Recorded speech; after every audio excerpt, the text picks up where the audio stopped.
Est-ce que vous vous souvenez de l'évêque Saint-Martin de Vertou?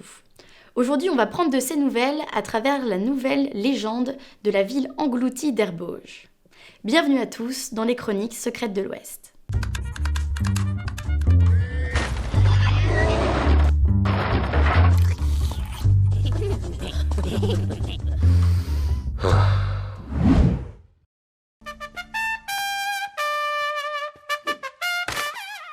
On raconte que la cité aurait été engloutie par le lac de Grandlieu au cours du VIe siècle.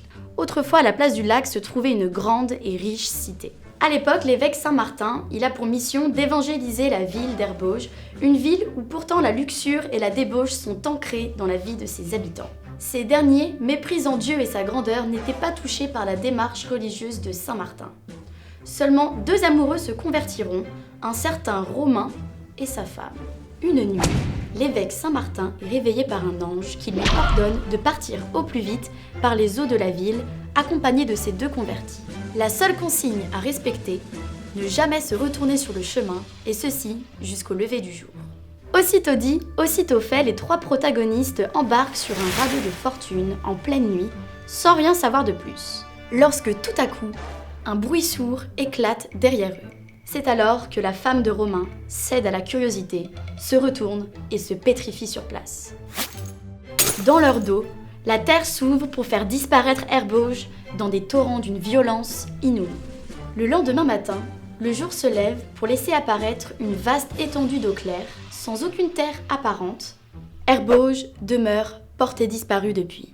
Certains racontent qu'on peut toujours entendre les cloches de la ville sonner chaque soir de Noël. Les plus passionnés diront même qu'un 25 décembre, les cloches de la cité d'Herbauges sonneront et la grande ville réapparaîtra, faisant disparaître Nantes du même coup. Mais il existe une autre version à cette légende où ce serait en fait l'évêque Saint-Martin, excédé de n'avoir pu évangéliser tout Herbauges, qui aurait incité Dieu à abattre un châtiment divin et cruel sur la ville.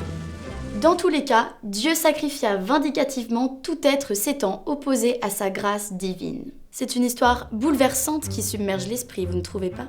À bientôt pour une nouvelle chronique secrète de l'Ouest.